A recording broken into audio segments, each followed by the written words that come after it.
Okay, I would like to start. You just heard that I'm recording. If anybody has objections, please let us know, but I don't think that would be an issue. Sarah Willems asked for it because they would like to use also in the future these recordings. Happy to host you in this European Forum for Primary Care lunch webinar. We are now at 20 participants, but I expect a lot more. But let's see who shows up.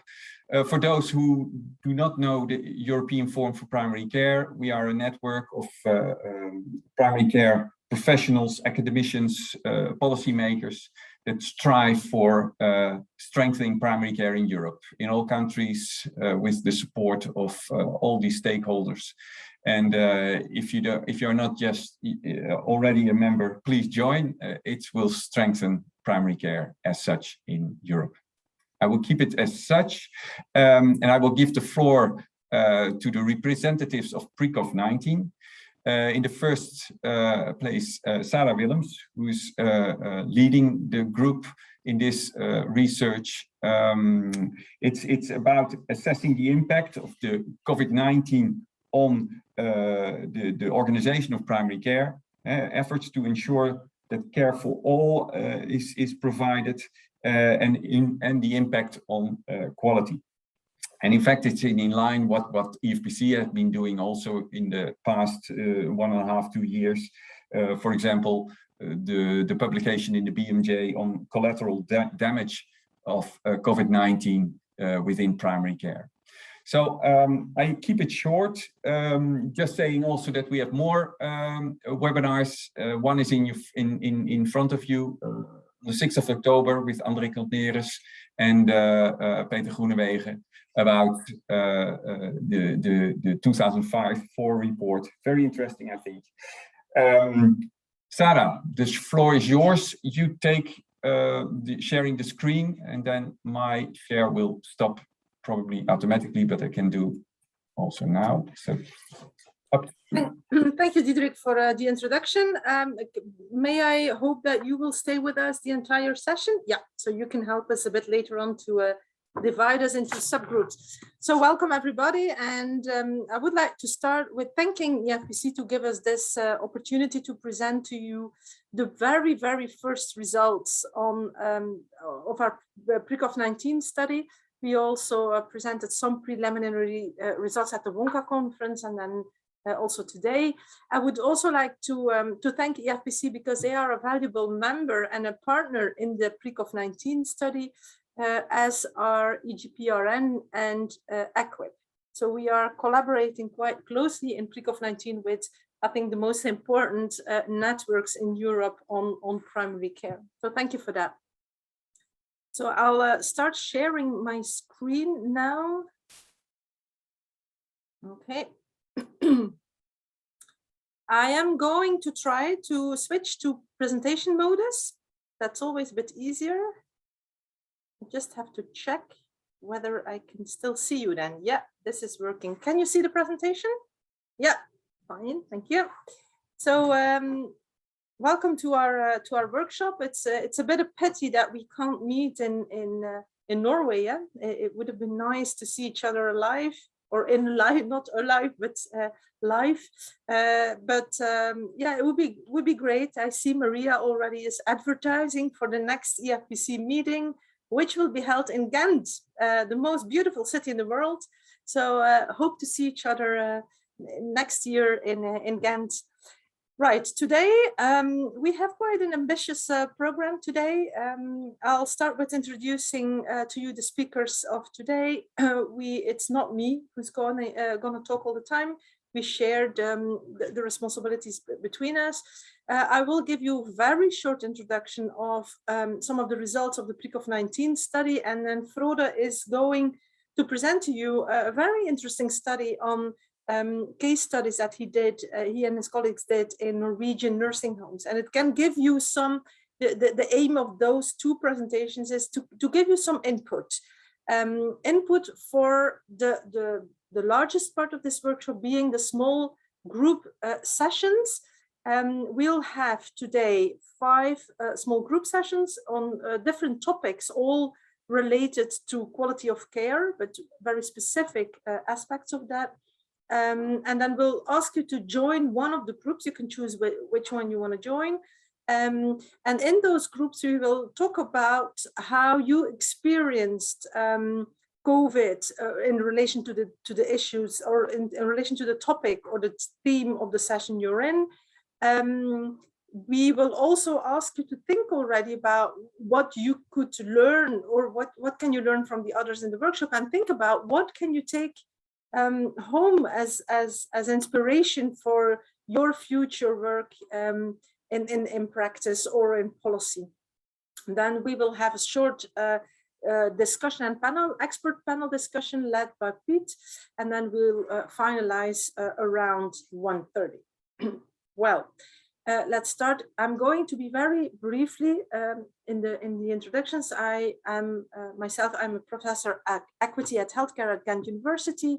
And I also am the chair of the Quality and Safety Ghent, which is an expert network on quality and patient safety in primary care and transmural care at Ghent University.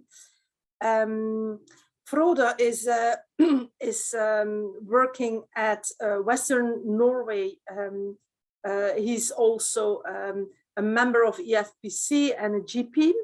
And his research is really focusing on municipal health and care services. And I think we can learn quite a lot about this topic from our Norwegian colleagues. Then Pete is also a GP, and he's working also at Ghent University. And Pete and I, we set up actually this PRICOV-19 study on an evening where we had nothing to do and discussed about possible research. And then we came up with this study. And together with Esther, who is my PhD student, we started with PRICOV quite some time ago, and we never could hope that it would become the study as it is now. Emily is also a GP, and I'm very proud to say she's a former student of Ghent University, but she moved to Germany. She works there as a GP, but also partially at the Institute for General Practice in Erlangen. Maria, you all know Maria. She's a GP, of course, and a professor at Radboud University Medical Center in Nijmegen, and and at VAROS, of course, the Dutch Center of Expertise on Health Disparities. And Maria, her expertise is, I think she is one of Europe's top experts on health disparities and person-centered integrated primary care.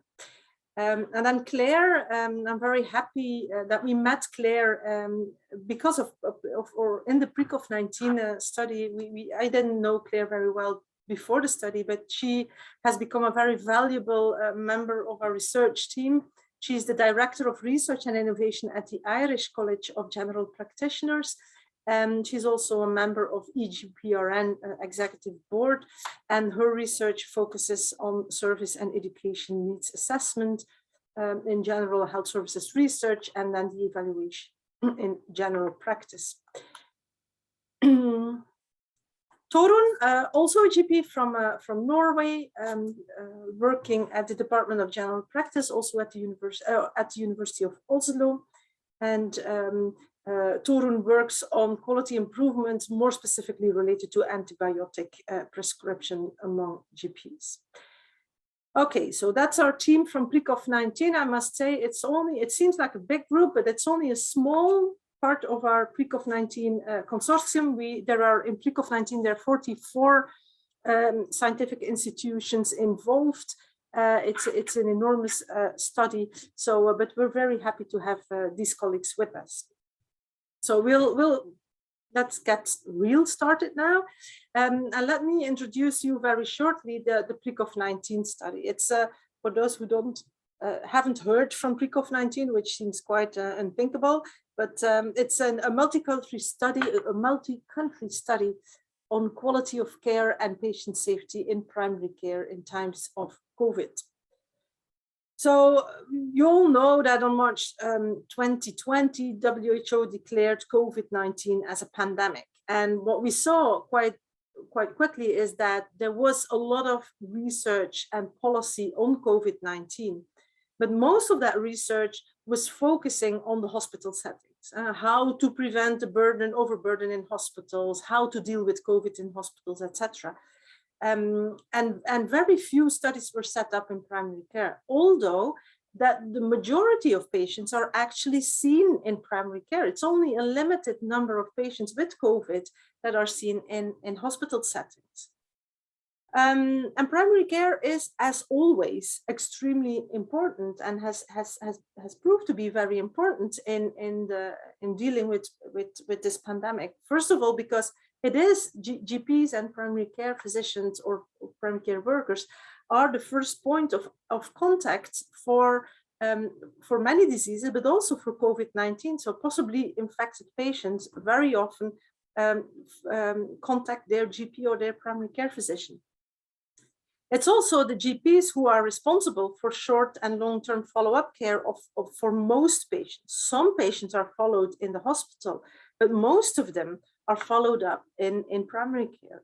And also GPs are and were and are also the gatekeepers to authorize access to hospital care and diagnostic tests. If we wouldn't have had the GPs, our secondary care and our hospitals would have been overburdened.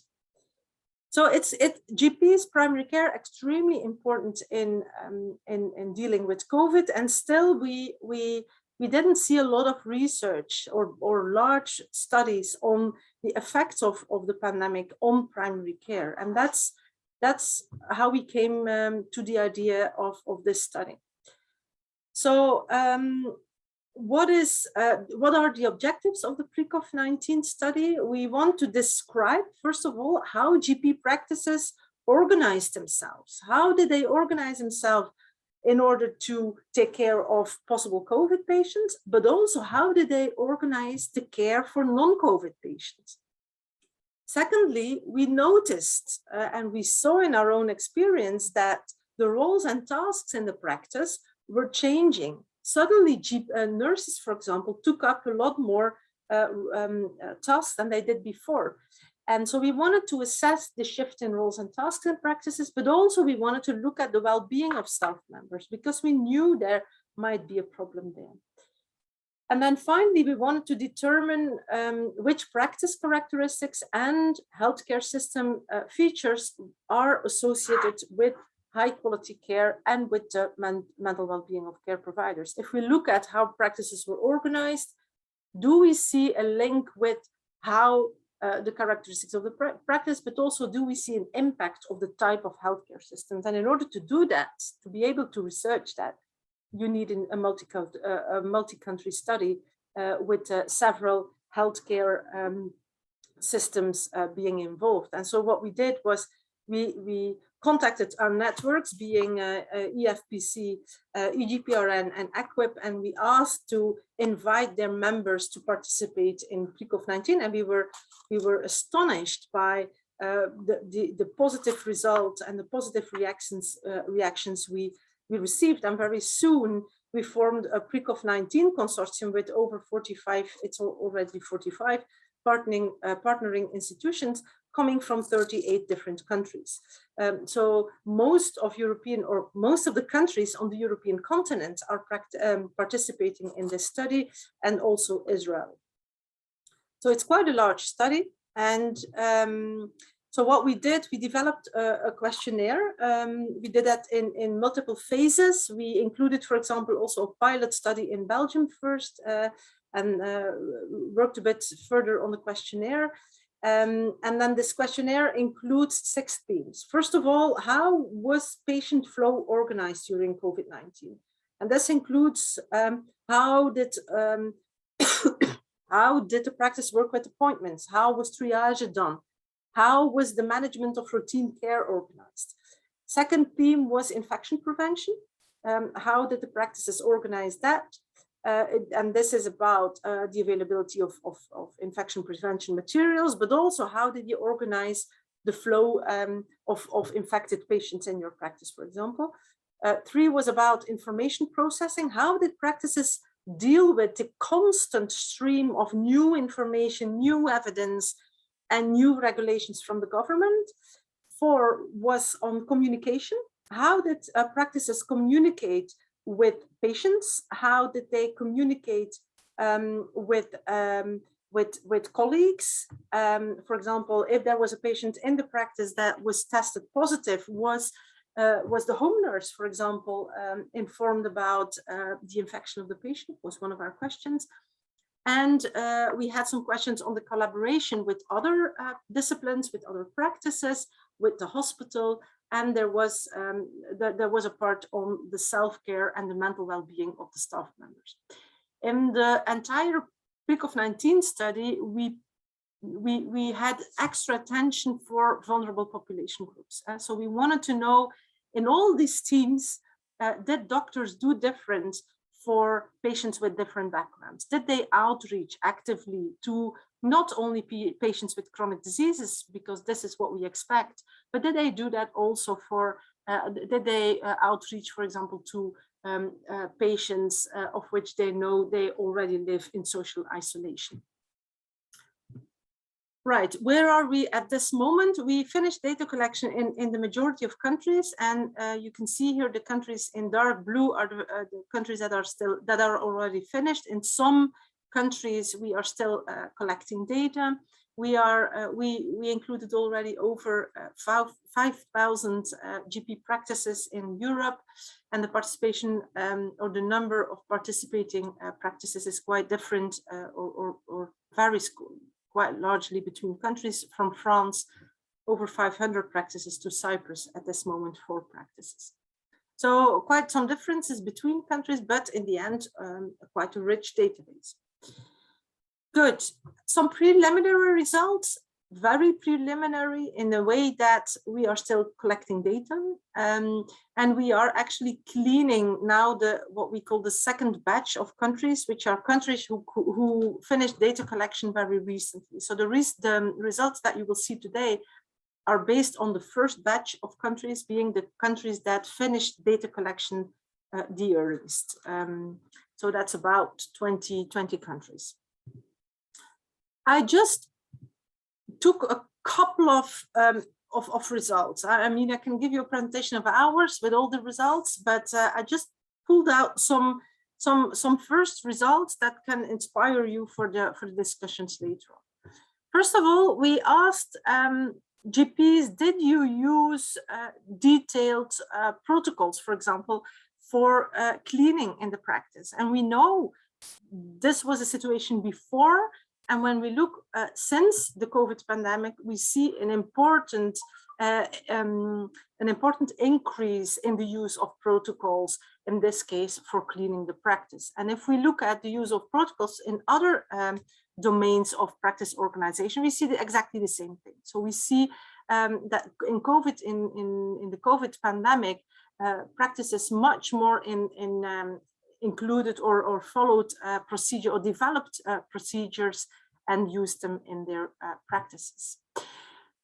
A very important one, I think, is about patient safety incidents. So we asked practices in the times of COVID, did one of the following incidents occurred? So the first incident was a patient with a fever caused by an infection other than COVID-19, for example, a patient with pneumonia or with another infection. Was that patient seen actually too late due to the fact that a COVID-19 protocol was followed, which delayed the care for another disease? So that was an incident. Second, and then the other three, one are patients with an urgent condition were seen late because the patient could not come to the practice sooner. Secondly, because the patient did not know how to get in touch with the GP, because in most countries, practices were even closed at a certain moment. So was this patient seen too late because they did not know how to contact the GP? Oops, something happens here on my screen, I'm very sorry. I have some kind of a message coming through, so just have to, yeah, okay. The last one is a patient with an urgent condition seen late because the situation was assessed as non-urgent during the telephone triage, which was used in COVID. And it really struck us that quite a lot of practices indicated they really had this or had seen this incident in the last few weeks in their practice. And if you look at the darker colors, that means that the practice says, well, we had all 4 of those incidents in our practice, all this type of incidents. And then you notice that quite some, in almost all the countries, these incidents were reported. But again, there is quite some variation in how often and how extreme and in which extreme situations these incidents were reported. Proactive care was a very important issue in our survey. So we asked GP practices, did you outreach for specific population groups? Meaning you contact a patient proactively and not because the patient contacts you before. And we asked this for different types of patients. And for example, if we ask the GPs, did you proactively contact patients with chronic conditions who needed follow-up care? We see that this was quite common in Europe. So in most countries, a lot of practices or the majority of the practices did this. For example, a diabetes patient who needed to be seen and didn't come to the practice or didn't contact the GP, very often this patient was contacted to ask, how are you doing and do you need new prescriptions? However, if we look at psychologically vulnerable patients, we see that it's not that common that GP practices did that. So they do reach out, they know how to do this, but they often do it for chronic patients with chronic conditions, but not as often for patients who are psychologically vulnerable. And we know that these patients were at higher risk, for example, because of the quarantine regulations. And then if we look at families where the GP knows that there is family violence or violence in the family, or they know there's a problematic child rearing situation, it was even more rarely. So we see that GPs do outreaching work, but it depends quite a lot what type of patients they do it. So they know how to do it, but they're still hesitate to do it for patients who are, for example, in this very difficult socioeconomic situations. Mental health of care providers was also an important issue in our PRICOV-19 study, and we asked the GPs to fill in the Mayo Clinical Index instrument, which is an instrument that really measures mental health and mental vulnerability for mental health problems. And it was astonishing to see that in the majority of countries, more than 50% of the GPs are actually at risk for mental health problems. So there is a problem with the mental health of our GPs. They're really they're under high mental pressure. And I think it's an issue that we didn't stress or didn't do a lot about. And we asked a lot of our GPs, and I think it's still a lot of pressure, or the pressure keeps going. So this is an issue that we need to deal with. So some preliminary take-home messages. We see that GPs adopted an increased focus on infection prevention. We saw rapidly implemented protocols. We also noticed that they experienced a higher risk for incidents. They set up proactive care for vulnerable patients, but it really depended on the type of patient, but also they experienced a high burden on the well-being of staff members. However, we see large variation among countries, probably related to system level and practice level characteristics.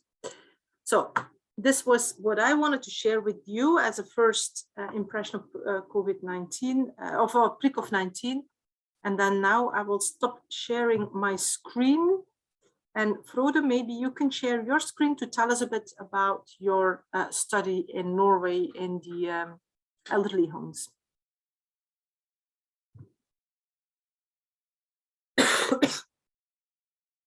Rhoda? Yeah.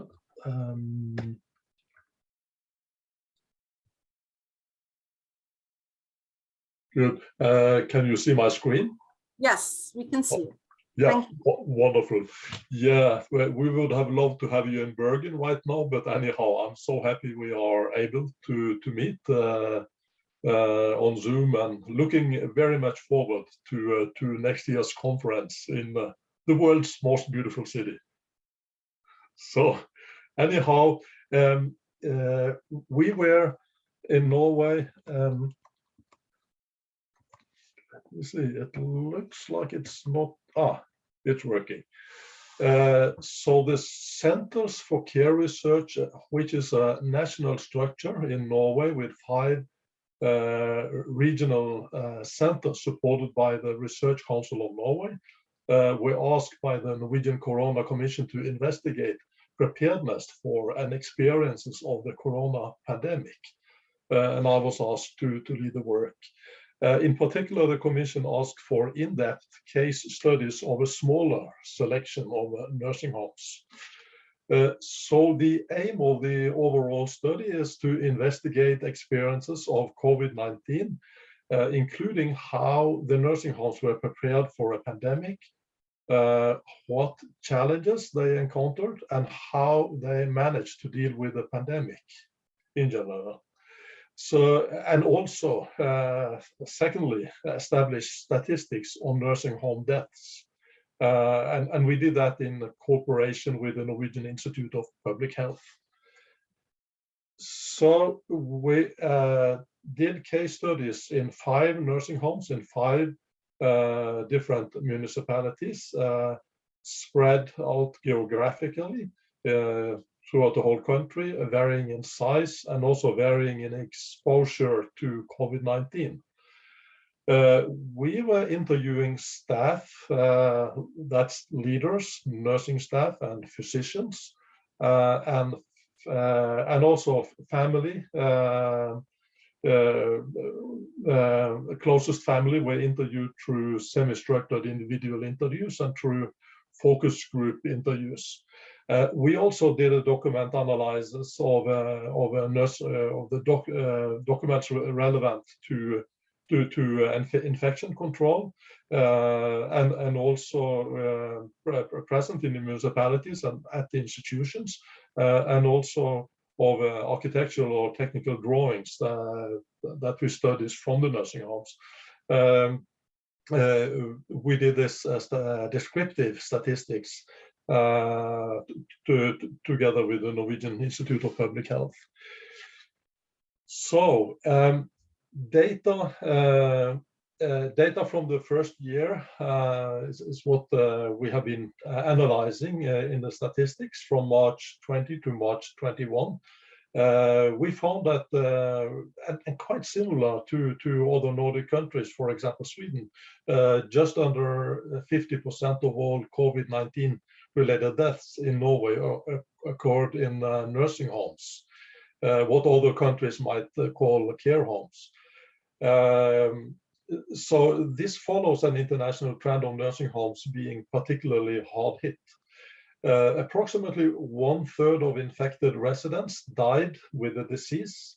Nevertheless, the infection incidence rate in the first year of the pandemic shows that only 3% of nursing home residents were infected, of which 1% died.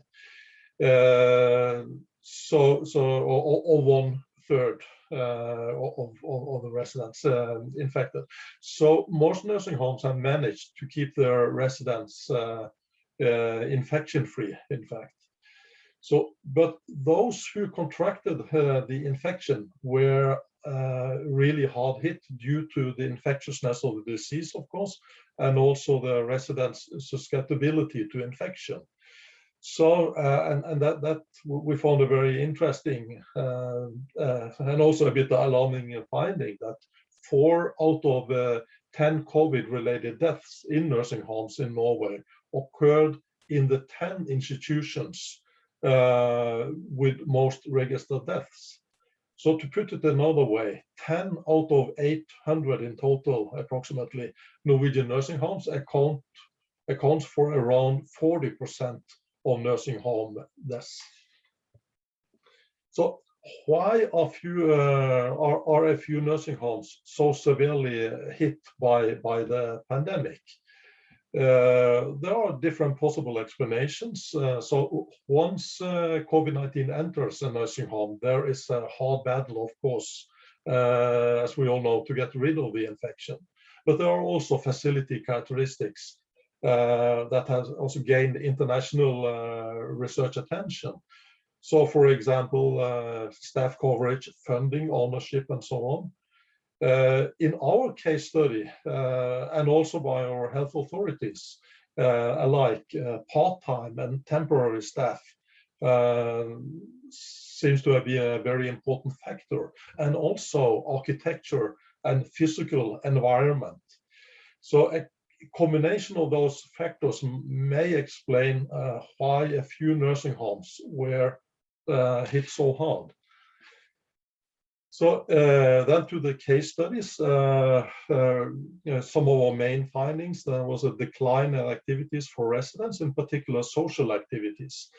Contact with family has been a huge challenge, not the least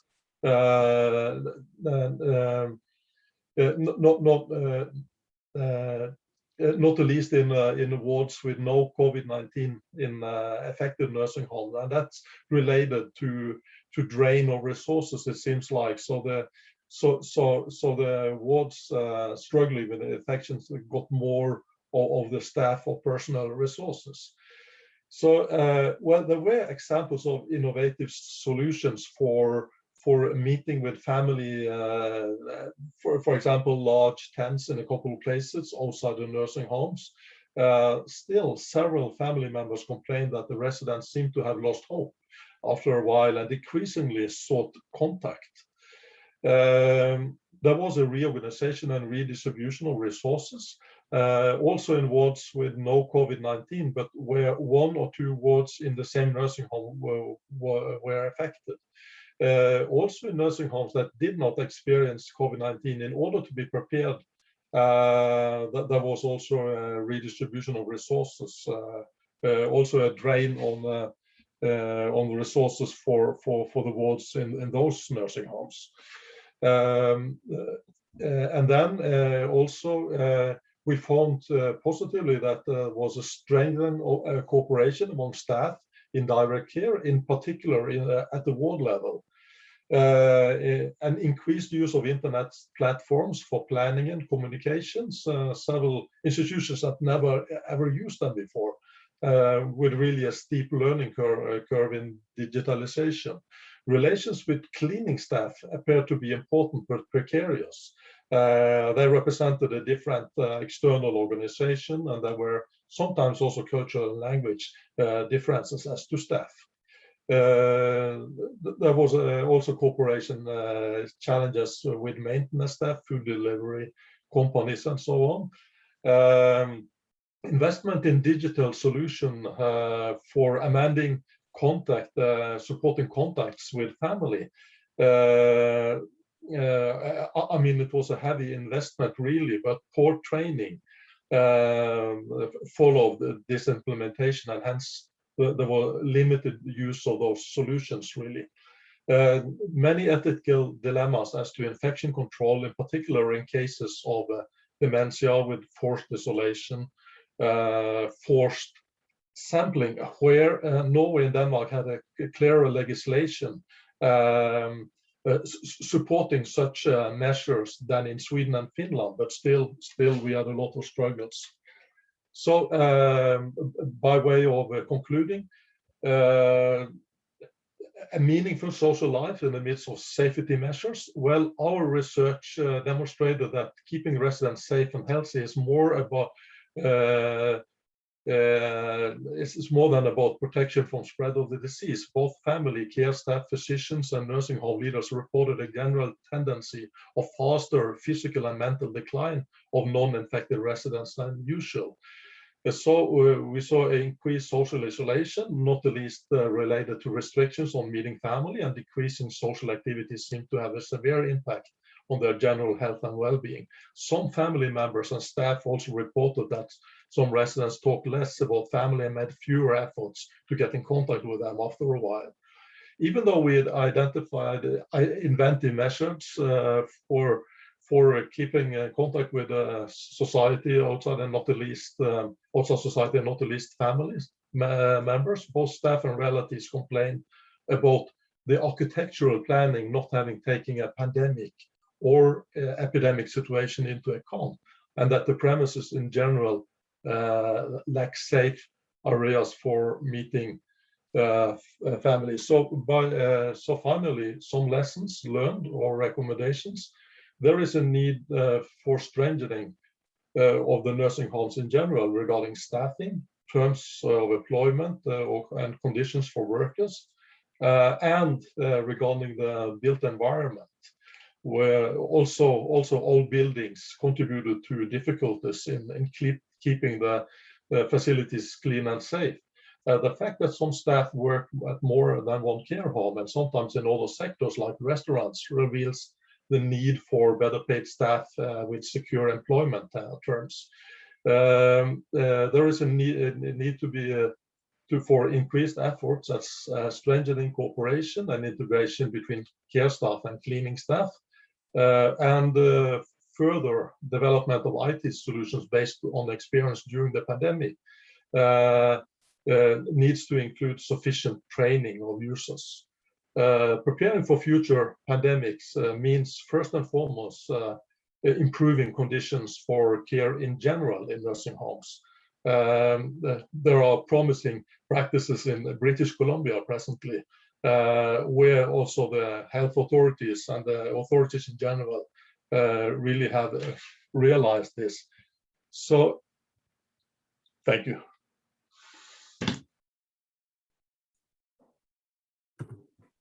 Thank you, Frode, for sharing with us this very interesting study. So, sorry.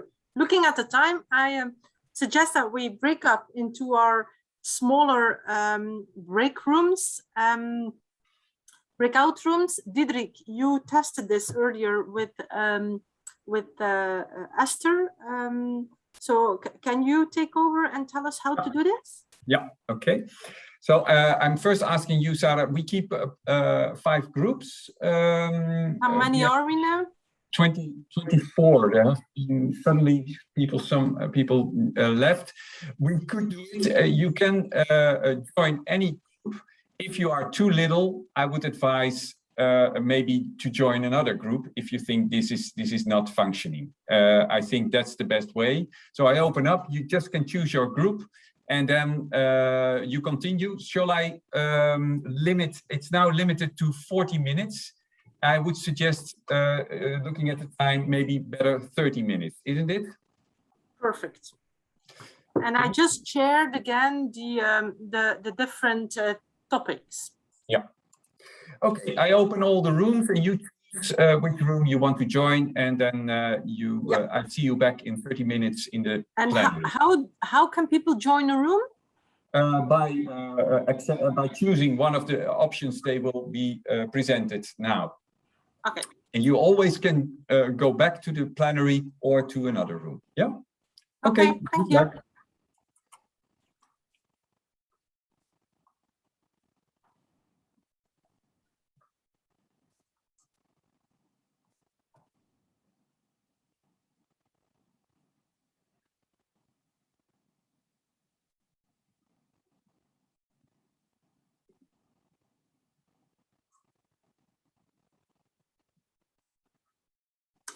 Diederik? Ja? Ik denk dat iedereen weet hoe dat hij moet doen, maar ik zie nergens iets waar ik kan... Iedereen is al inderdaad in een groep. Je bent nog een van de weinigen. Je hebt ergens een bericht gekregen. Nee, misschien omdat ik mijn scherm aan het delen was. Waar wil jij heen? Want ik kan jij jou ergens naartoe zetten. Ah, wacht, hier, join breakout room. Ik ga daar wel op klikken. Ja. Ja, ik zie, wacht, ik ga even kijken. Ja, de meeste zitten 3, 4, 5. Ja, de meeste zitten op 2. De meeste zitten op... Dus de anderen hebben er allemaal nog maar 2. Dat is inderdaad wat weinig, hè? Maar ja, goed, het is niet anders. Dus bij Toren zit er niemand. Dan zou Toren beter overgaan naar een andere groep. Hè? Ja, ja. En dan Claire heeft eigenlijk maar 1 iemand. En iedereen zit bijna bij... The integration of public health. Ja, daar is iedereen een zeer grote fan van. En Piet met Tony. Ja. En Equity, daar zit Frode en Maria. Dat zijn er ook 2 van ons. Ja. Dus Ja, dat risico loop je altijd. Het valt me ook tegen hoor weer. Ik denk van jij hebt ruim 50 inschrijvingen en dan komt er toch maar de helft opdagen. Jij kan even naar, je kan altijd weer veranderen, hè? Maar ik wil ook wel even naar Torun gaan om te zeggen van dat hij een andere groep... Ja, dat zou ik doen. Als jij dat wil doen, en wat doe ik dan? Ga ik naar die andere groepen of zien we wel hoe dat ze het aanpakken? Ja, ik moet even kijken hoe ik in een groep kom, want ik... Dus ik ga eventjes bij Piet gaan horen hoe dat hij aan zal pakken. Hè? Ja.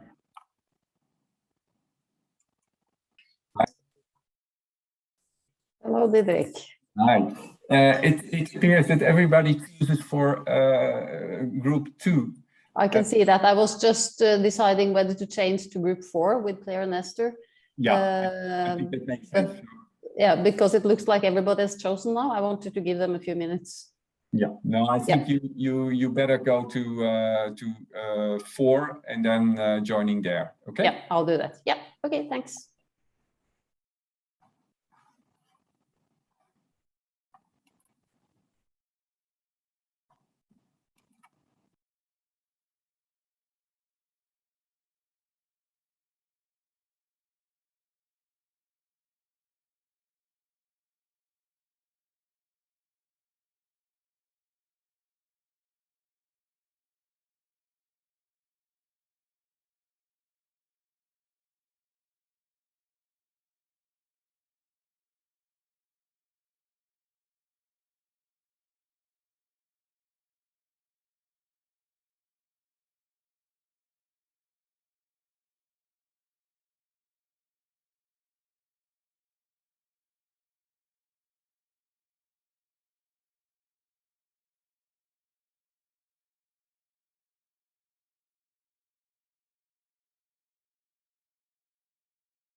Hello, Diederik. How are you?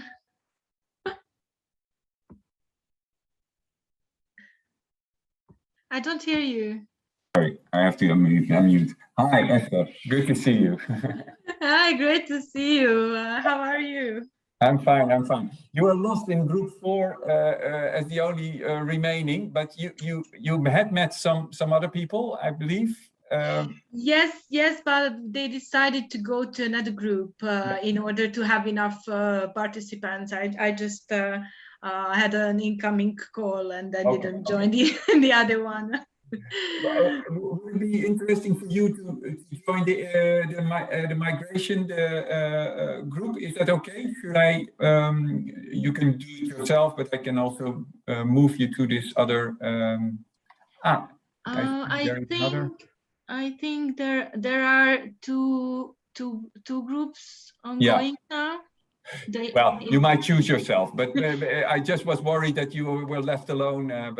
No, thank you very much. It's very kind of you. I just couldn't yet go to the other one.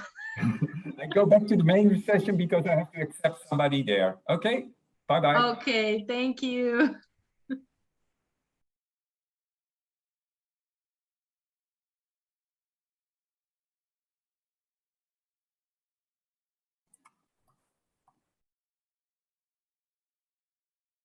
Hello.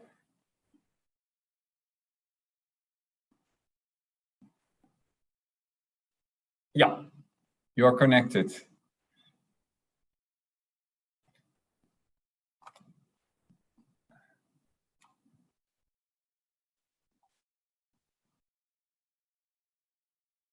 Hi.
This is interesting. Now we are back in the main session, but only, yeah. I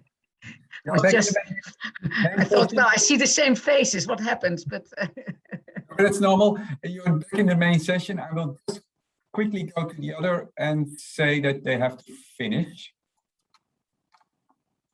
Polio vaccination program. So yeah, that is what was being used. So a lot depends on what is in place and how do we modify it. I interrupt in this session. We have passed the 30 minutes. So if you can wrap up, the others are waiting in the main room. Okay, in 1 minute I will close. Okay, thank you for the information. Someone who wants to give a last comment? Opportunity to, and we also hope we will keep this. That's, of course, will be. That's the big question. Yeah, it's interesting. Yeah. Okay, where are all the others? I've said that I will close it in 1 minute. Okay. Oh, because in our well, never mind. I thought. I thought it was indicated that you had to close. Yeah. But I thought it was a bit of a surprise to them when I. Yes, we had the timer telling us what we had 5 seconds or something. You must have given them longer time. Yeah, that's. I think that's must have been it. Here we are. Group 2 is also joining. Very good. All groups are getting back now. Hi, Teresa. Very nice to see you. All the way from the States. Yes, very early here.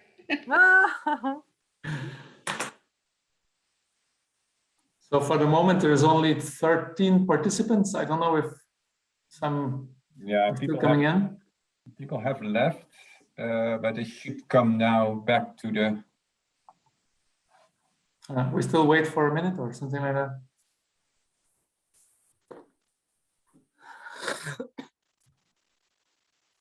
Hopefully they only left the breakout room and not the meeting. Yes. Yes. Sometimes by accident you can just leave the whole the whole thing. Yeah. So Piet, you have another 15 minutes max. Okay, but since, as I understood, there were only 2 working breakout rooms instead of 5. I think the one on public health and the one on equity. So I think it will be possible to do that. Maria, perhaps you can start to share some of the ideas we had in our group on equity. Yes, thank you, Piet. Well, we had a very celebrate group consisting of Frode, Piet, Claire, and Tarun, if I pronounce it well. So from Norway, Belgium, and Ireland and the Netherlands. We talked about equity, and we all acknowledged that the whole pandemic had a more severe impact on a vulnerable social group like people with migrant background, poor people, homeless, travelers, etc. But in general, and of course, this reflected also in access to digital services in general practice and language problems when it was about information about the measurements and about the vaccination, especially in vaccination rates. We saw these differences between groups. We see these differences between groups. The interesting thing I found was that there was not the idea that in general practice itself, there was a lot of difference between socioeconomic groups in, for instance, postponing care or not daring to come to the practice, so that they were reached in the same way as before. It had a very large impact on vaccination, and sometimes GPs are involved in programs to reach out for difficult to reach groups and involving people from the same migrant background, for instance, to reach out to the population. And the most interesting thing was from Ireland, I think, the Partnership for Health Equity experienced that in fact there was a steep increase of the level of cohesion and collaboration between services that they hadn't thought to be possible before the pandemic. Things they already wanted for a long time, now in a very short time were established, for instance, involving housing services integrating with other services. And that was partly due to the sense of urgency. People saw that, for instance, refugees or homeless people were much more prone for infections, and therefore there had to be done something to reach them with protective measurements, and also when they had complaints. So that was a very positive thing that happened. And of course, we all hope that will continue after the pandemic. And this was reflected more or less also in the Netherlands, where we, especially in the care for homeless people, we had the same experience that things were possible, like small scale shelters and more medical care for them that we always already wanted to establish and now are more or less in place. So that, I think that was more or less the discussion in our group. I look to the others. If you want to add something, please do so. Yeah, I think, Maria, what you tell is correct, and it's so nice to hear that. I think that's one of the reasons why we started with PRICOV also. That's we do believe that the COVID pandemic was a real threat, and I think it also was a real threat on equity of care, and we have seen huge differences between the quality of care for different groups. But it also gave opportunities to do it better in the future and to start with new initiatives in a more persistent and much faster than we ever expected. And it was so nice to hear from Claire how this was in Ireland. Claire, could you give some more information, and perhaps we can listen to other countries if they also have the same experience? Well, as I say, I'm not saying we did everything perfectly. We certainly didn't, but because I'm involved in the Partnership for Health Equity, I suppose I'd be just more aware of the feedback there, etc.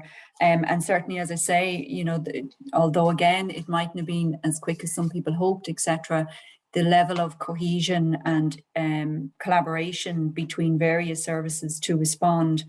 And as I had said in the workshop, some of this was looked for a long time. And of course, there was lots of barriers, but, urgency was one issue. The fact that there was more money available, obviously, specific to the pandemic was another. And also more personnel available because people were reassigned from tasks as well. So, it's a combination of issues. And I think another issue that will be reflected in whether this is sustainable or not is that we all respond when there is that urgency and in a pandemic, and that kind of extra effort isn't always either financially, physically or mentally possible over a sustained period of time. So we may not see the same efforts, and it's about how we can identify what can be maintained on an ongoing basis is important. But I think, as I said, some of the issues in terms of it wasn't just cohesion between healthcare services, but also, for example, the social care services in terms of housing, etc. And that was obviously critically important. Okay, thank you. So other people who want to react or to add some of their experiences in their country?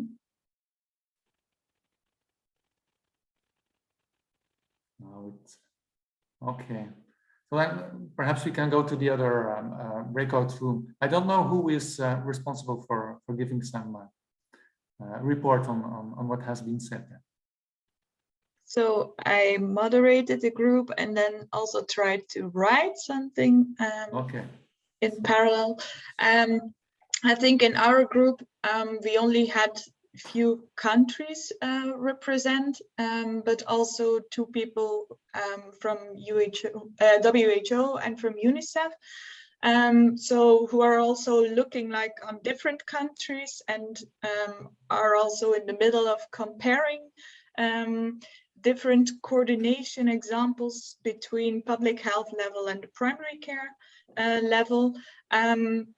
But still, there was also a good remark that even for both levels, we should ask ourselves what was our role, what was now the role that was just created because of lack during COVID, and what should be like institutionalized for the future. What kind of organization of coordination should we aim for in the future, and that it's of course very context and country dependent.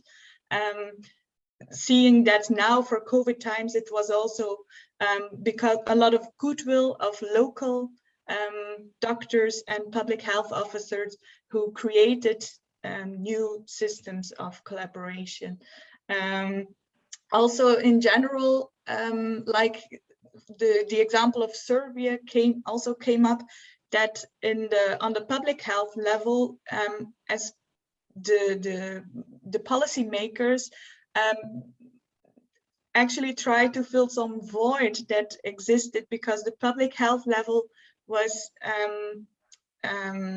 kind of stepping back on a certain time because they couldn't really get through and didn't really have the incentives or to get their system organized. So that was also important to see how policymakers then just come up and make their own story about it. So, okay, I think the relationship is very different in the countries, but everyone was kind of agreeing that we should take this window of opportunity and create new ways for the future. Okay, thank you, Emily. You're welcome. Other people wanting to add something which they have heard in the workshop? Thank you, Emily, for this roundup. So my name is Alexander. I come from Serbia. I just wanted to add up to that comment. I don't know, I guess it's the question of the chicken and the egg, which one is older, but I would say that public health is being probably pushed out rather than stepping out willingly. But yeah, definitely the management of the pandemic is a highly political issue, and it's very likely for the government to, let's say, use or misuse a lot of the issues which are in the let's say the problems of public health professionals and also medical doctors.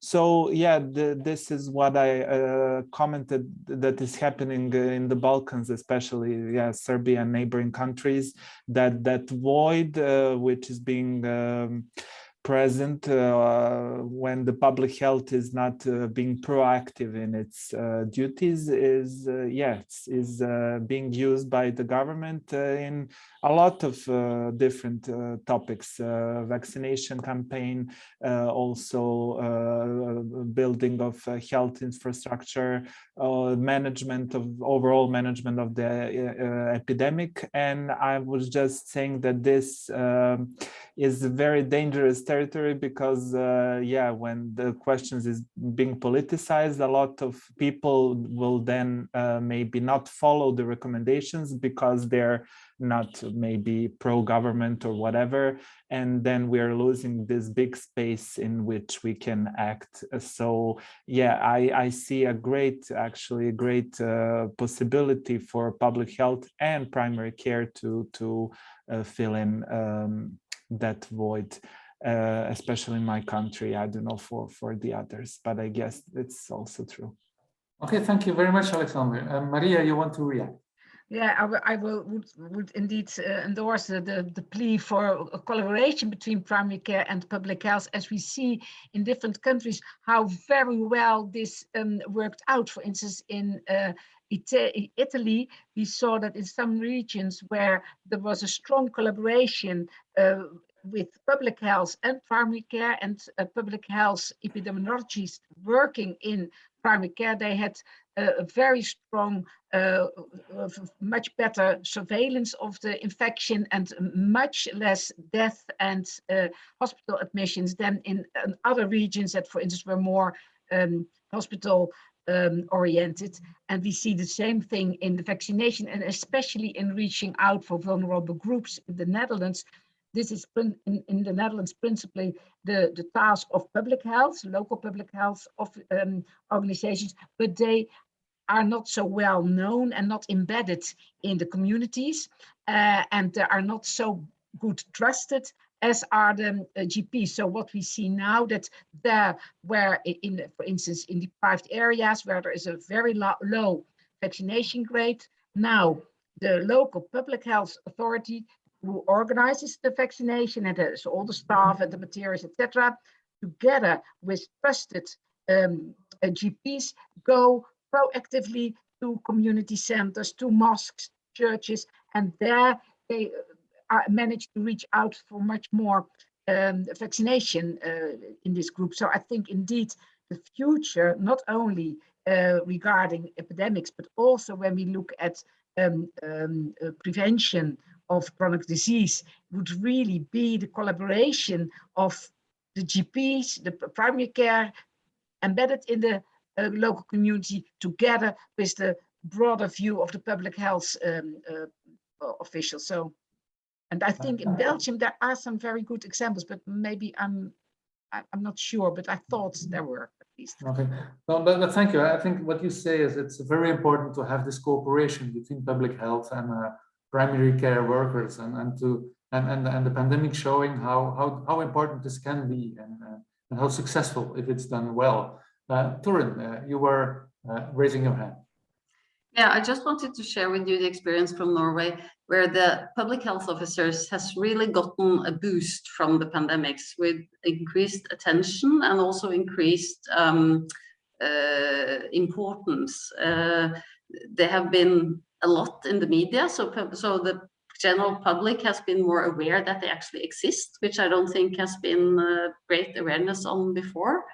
And in Norway, the municipalities, which can be quite small, all have their own public health officer, medical doctor, but usually understaffed. And of course, the pandemic has sort of forced ahead a better staffing. And in Oslo, where I work, there are of course several public health officers which didn't have a chance to stand up to all the increased workload that came with the pandemic. So they had to get in, among others, experienced GPs that are now working in public health, and also academic doctors from my institute in the university. So they sort of get both people with a lot of clinical experience and also with academic experience. And I think if they manage to sort of keep these people in public health, I think it can be a great boost to the professional environment. So it's quite exciting.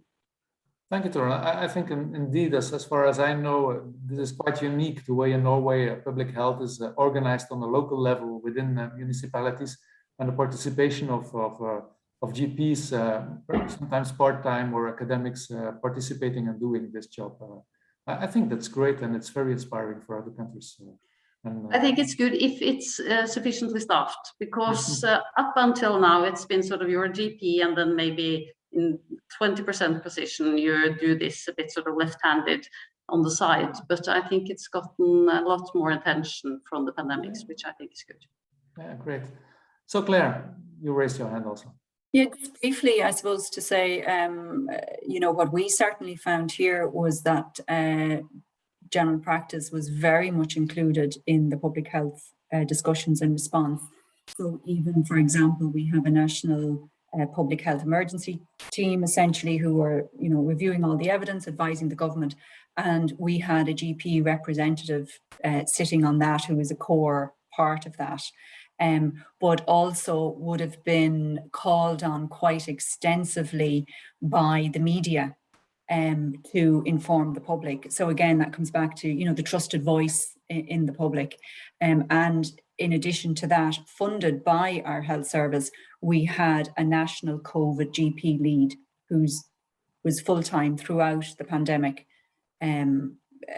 as a GP lead related to COVID, and that it was across the board, sitting on that committee, informing the public, liaising and participating in our weekly webinars to GPs, keeping them up to date what was happening at the public health level as well. So, you know, we certainly, GPs here would have been very much involved with public health and collaborating at that high level as well.